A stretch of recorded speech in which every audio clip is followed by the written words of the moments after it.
apart from all of this, we have taken 60% of the land area into landscaped area. And for people who are going to stay there are fruit bearing trees. There are so many, and we're also going one step further to give people a little bit of, vertical garden also in each of these floors, so that we add on to these features to enhance that living experience. Now, from the design perspective, when Tony designed it, he actually made sure that, even if this was a sky villa or a sky, you're up above in the floor, you still have a feature of plants. So basically, we had planter box all around the bedrooms, the living room, the dining room, and including the kitchen.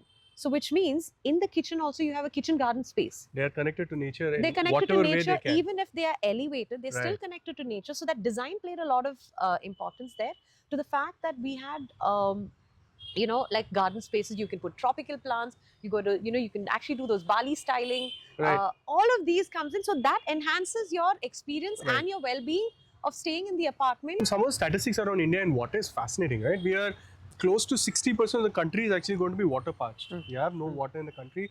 Couple of things. One, your thoughts on that, and what did we do in Quayside?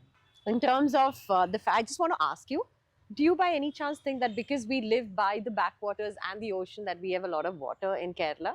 I think that's a myth. That's a myth, right? That's a myth. People think, in fact, the whole world thinks that... No, people are taking water from tankers in Kerala, and it has reached there. And that's when we start to educate our customers, saying that let's be conscious, and I'm making sure that this building is going to sustain for what is going to come and what you foresee in the future. There is water efficiencies that we've taken care in terms of the fixtures that we use, in terms of like the latest designs. There's so many new features that have come in to ensure that there is efficiency in water, and we are in that luxury segment where we still ensure that we get that kind of comfort. Our approach to water was, first, can we bring in efficiency in consumption? Yeah. It's a myth again. So some of the numbers around here, National Building Code says 135 liters per person per day, with buffer 150. And given premium, you can push it a little more.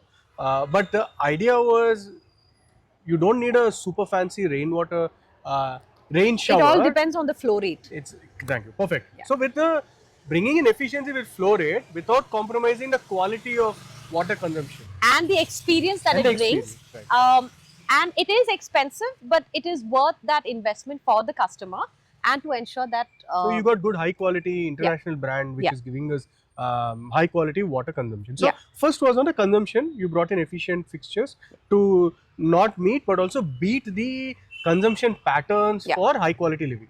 Right? Absolutely, absolutely. And then I think we went ahead with reusing of the STP water. It also goes into the flush. It also goes into landscaping. And again, because it's 60%, we're not taking fresh water.